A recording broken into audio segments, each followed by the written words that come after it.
Ni mtumishi wa Mungu Paul Salim na kuletea uchambuzi wa Biblia. Na leo tunaenda kuangalia kwa habari ya salimianeni kwa busu takatifu. Neno hili linatoka katika kitabu kile cha Warumi 16:16 pamoja na Wakorintho wa kwanza 16:20, na kuna maandiko mengine ambayo yanaagiza kusalimiana kwa busu takatifu. Je, ni kweli kwamba leo hii kwenye kanisa ifike mahali ukimkuta mtu unamsalimia au unamkisi kwenye shavu? Ni kweli Biblia inamaanisha hivyo?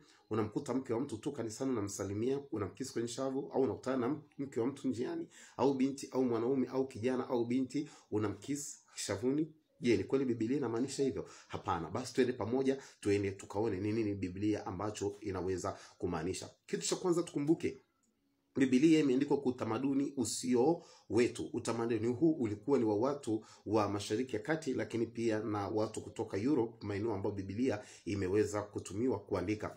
Na tunapoangalia kwa habari ya busu, ilikuwa ni tamaduni yao kumsalimia mtu kwa busu.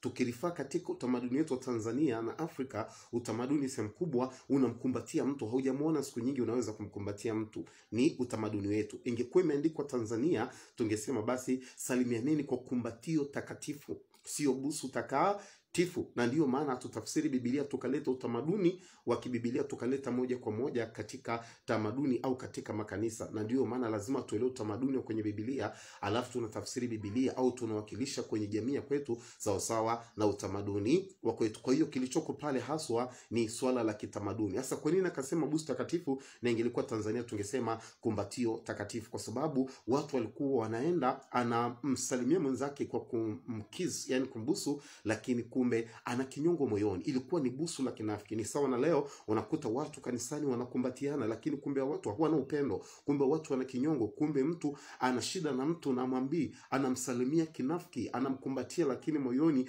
huku anamngonga, anamkumbatia lakini macho yake anamngonga. Tunasema sio kumbatio takatifu, ni kumbatio la kinafiki. Kwa hiyo Mungu anaimiza upendo katika salamu zetu za aina yoyote ambayo tunaweza kutoa. Kwa hiyo busu takatifu inaweza kubeba aina tofauti tofauti za salamu, lakini pia kitamaduni yetu salamu zetu mara nyingine zimeweza kukaa katika kupeana mikono. Tunaweza kusema salimianeni kwa mikono mitakatifu, salimianeni kwa mikono mitakatifu ambayo haina unafiki ndani yake, haina hila ndani yake. Ina maana ni salamu za upendo na salamu nyingine ambazo ziko katika tamaduni za watu wa jamii ya Tanzania pamoja pia na Afrika. Ubarikiwe na Bwana. Naitwa Paul Salim. Kwa maswali zaidi ninaomba uweza kunitext mali hapo, niko kwa ajili ya kuletea uchambuzi na maswali magumu ya kitolojia ambayo yanaweza kuwapa watu wengi shida. Ubarikiwe na Bwana. I love you all.